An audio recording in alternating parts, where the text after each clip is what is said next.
이번 영상에서는 조금 마음에 와닿는 이야기를 해보려고 합니다. 다른 사람과 나를 비교하지 마라. 이 말 한 번쯤 들어보셨죠? 그런데 참 쉽지 않죠. 저도 40대가 되고 50대를 지나면서 문득 남들과 비교하는 제 모습을 발견하곤 했어요. 여러분은 어떠신가요? 오늘 이 영상에서 왜 비교가 우리를 힘들게 하는지, 그리고 그걸 조금 내려놓으면 어떤 변화가 생기는지 함께 나눠보려고 합니다.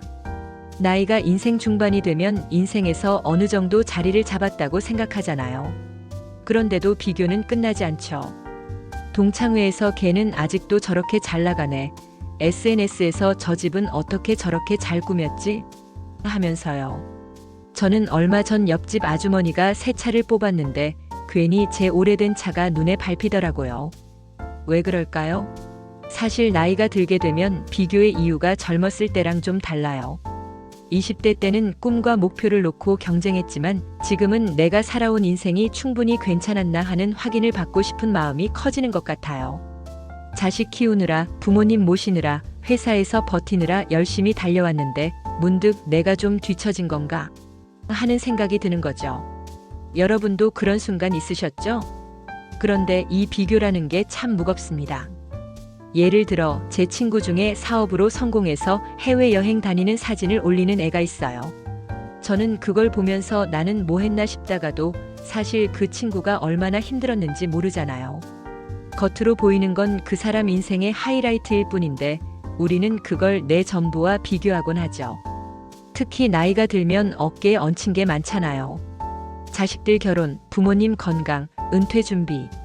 이런 고민들이 있는데 남과 비교까지 하면 마음이 더 무거워져요.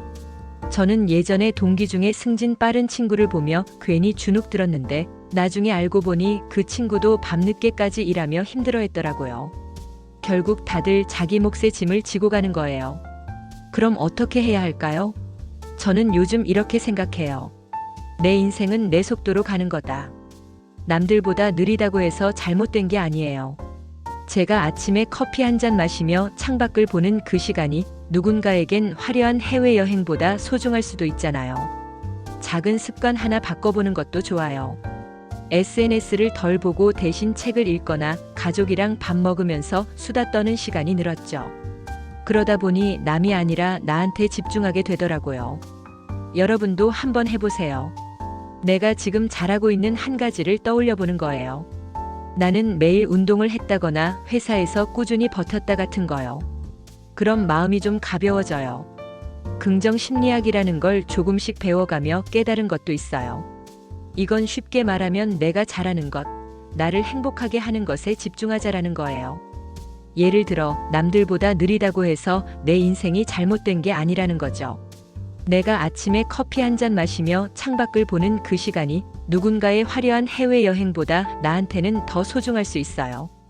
이게 바로 긍정 심리학에서 말하는 작은 긍정적 감정을 키우는 방법이에요. SNS를 덜 보고 대신 제가 좋아하는 걸 해보고 있어요. 예전에 꽃꽂이를 좋아했는데 다시 시작하면서 시간 가는 줄 모르고 푹 빠졌어요. 그 순간만큼은 남 생각 안 나더라고요. 이걸 긍정 심리학에선 몰입이라고 하던데 여러분도 한번 찾아보세요. 내가 푹 빠질 수 있는 게 뭐가 있나? 또 내가 지금까지 잘해온 걸 떠올리는 것도 좋아요. 가족 위해 꾸준히 일했다 같은 거요. 이건 내 인생의 의미를 찾는 거예요. 그러다 보면 남과 비교할 필요가 점점 줄어들더라고요. 몇 가지 사례를 들어볼게요. 제가 아는 50대 언니가 있어요. 이분이 매일 밤 잠들기 전 그날 감사했던 일을 3가지 적기 시작했대요. 아들이 전화해줘서 좋았다. 햇볕이 따뜻해서 기분 좋았다. 이런 소소한 거요. 그러다 보니 옆집 새 차가 눈에 덜 들어오더래요. 이게 긍정 심리학에서 말하는 긍정적 감정을 키우는 거예요. 또 60대 아저씨 한 분은 은퇴 후 동창들 성공 이야기에 기운 빠져 했는데 예전에 좋아했던 낚시를 다시 시작했어요.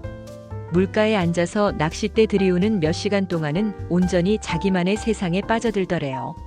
이건 몰입이라는 건데 저도 꽃꽂이를 다시 시작하면서 비슷한 느낌을 받았어요.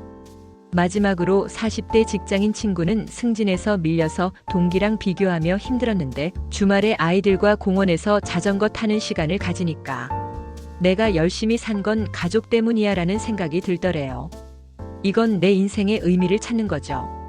긍정 심리학에서 말하는 자기 효능감이라는 게 있어요. 쉽게 말하면 나도 내 나름대로 잘할 수 있다는 믿음이에요. 남과 비교하다 보면 내가 부족하다고 느끼지만 사실 우리 각자 잘하는 게 있잖아요. 몇 가지 사례를 들어볼게요. 여기 50대 주부가 있어요. 이분은 요리를 잘하는 친구 아내와 비교하며 기죽었는데 어느 날 가족을 위해 간단한 레시피를 하나씩 시도해봤대요. 처음엔 떡볶이, 다음엔 된장국, 그러다 보니 나도 잘할 수 있네라는 자신감이 생기더래요. 이게 바로 자기 효능감을 키우는 거예요. 작은 성공을 쌓아가는 거죠.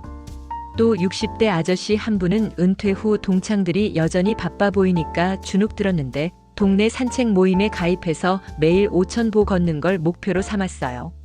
3개월 뒤 체력이 좋아지니까 내 속도로 잘하고 있다는 느낌이 들더래요.